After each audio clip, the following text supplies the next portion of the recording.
Les fonctions retournant un résultat. Alors, prenons pour exemple la fonction VBA monthName. Rappelez-vous, nous avons vu que la fonction VBA monthName nous retourne le nom du mois, donc une valeur de type string, en utilisant un argument numérique entier de type long, le numéro du mois, et un deuxième argument optionnel, abbreviate as boolean, égale false.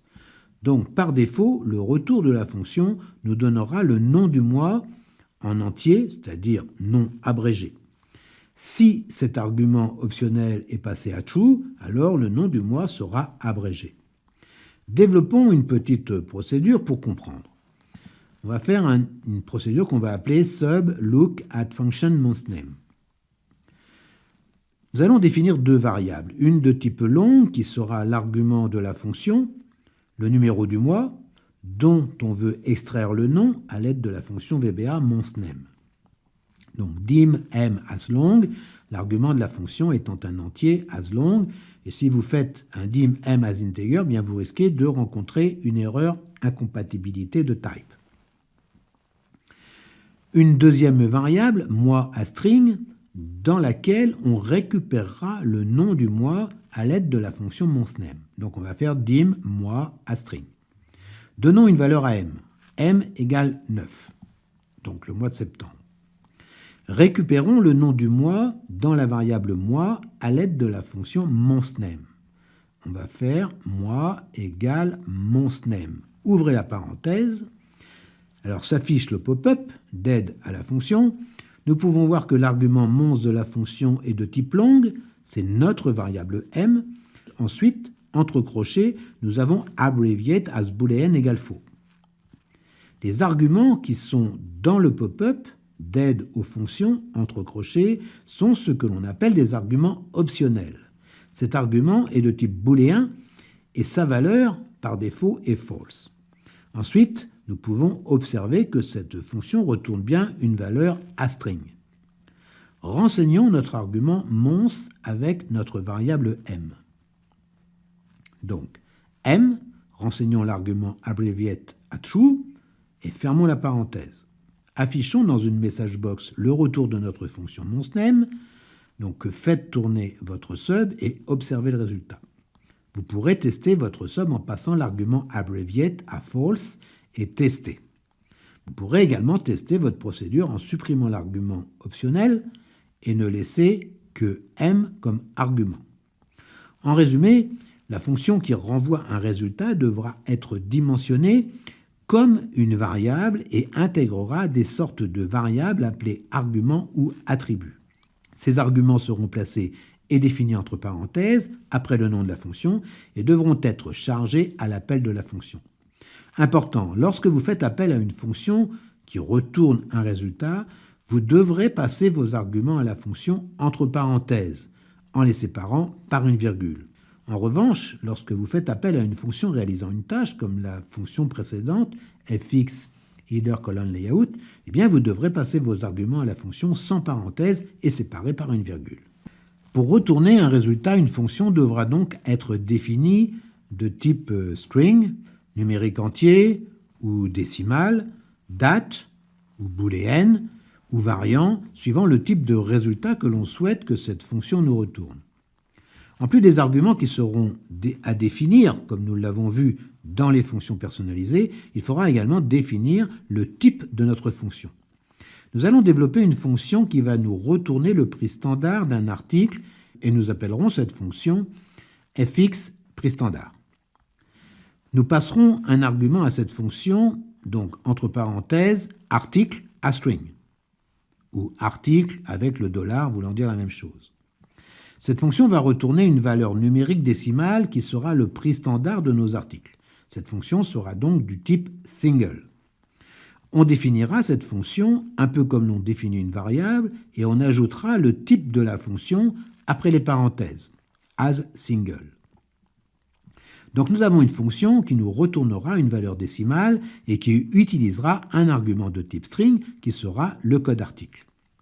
Le tableau de données contenant les valeurs d'achat et de valeur ajoutée se trouvant dans la feuille data, nous allons donc définir une variable objet worksheet pour notre feuille de travail et une autre de type range correspondant à la collection range de nos codes articles, puisque nous souhaitons calculer un prix standard en fonction d'un code article. Pour une meilleure compréhension du code, nous allons également définir une autre variable objet range qui sera la cellule du code article dont on recherche à connaître le prix standard. En même temps, on définira une variable numérique entière pour définir le numéro de la dernière ligne de notre tableau de données qui nous servira à définir notre collection range de code article. Donc on va faire dim ws as worksheet, rg as range, mycell as range et nrow as long. Donc je rappelle, rg ça sera donc la collection range de nos codes articles, mycell as range ça sera le code article en scrutation dans une boucle dans notre collection range, et puis nrow as long ça sera la dernière ligne de notre tableau de données. Attribuons à notre variable ws notre feuille de travail data. Donc on va faire set ws égale worksheets et entre parenthèses, entre guillemets, data. Attribuons à notre variable nrow la dernière ligne de notre tableau. Nrow égale ws.cells, ouvrez la parenthèse, 2 puissance 20,1.nxlup.row où nrow égale ws.cells 4,1.nxldown.row. Bon, vous choisirez la méthode que vous voulez. Définissons notre range de code article. Donc on va faire set rg, donc deux adresses. Alors, set rg égale ws.range avec deux adresses, ws.cells 5,5, c'est notre premier code article, et puis ws.cells nrow,5, c'est notre dernier code article dans notre tableau. La méthode find va permettre de trouver dans une collection range si l'une des cellules de cette collection peut contenir une valeur recherchée. On va donc pouvoir attribuer à notre variable objet range myCell le range qui contient notre code article qui va être passé à notre fonction. Notre code article ayant pour préfixe un P majuscule, on en profitera pour convertir en majuscule l'argument article qu'aura renseigné l'utilisateur. Donc on va faire set myCell égale rg.find, ouvrez la parenthèse, ucase article, donc on va transformer, rappelez-vous, en lettres capitales le code article, virgule lookat, deux points, égale xlwall. C'est la méthode qui va permettre de rechercher, donc, dans notre collection range, eh bien, celle qui contient notre code article. La variable myCell étant initialisée dans notre fonction, elle est donc égale à nothing, puisque c'est un objet range.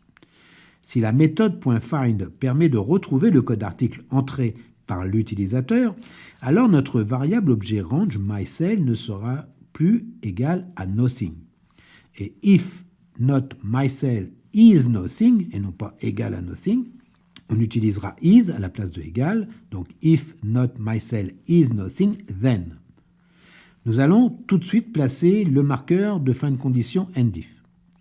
Prenez toujours cela pour habitude quand vous ouvrez un bloc if de placer dans la foulée votre marqueur de fin de condition.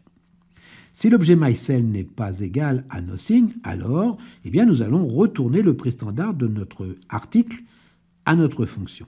Donc fx prix standard égale ws.cells mycell.row,6 plus ws.cells mycell.row,7. Enfin, on libérera la mémoire des objets que nous avons utilisés en faisant set myCell égale nothing, set rg égale nothing et set ws égale nothing. Développons une procédure pour tester notre fonction fx prix standard.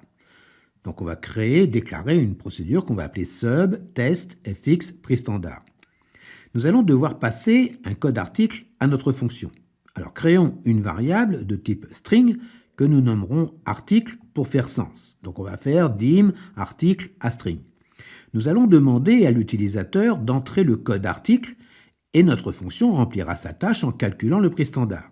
Donc on va faire article égale inputBox, ouvrez la parenthèse, ouvrez les guillemets, article 2 points, fermez les guillemets, virgule, et dans le bandeau supérieur de notre inputBox, eh bien, on affichera prix standard.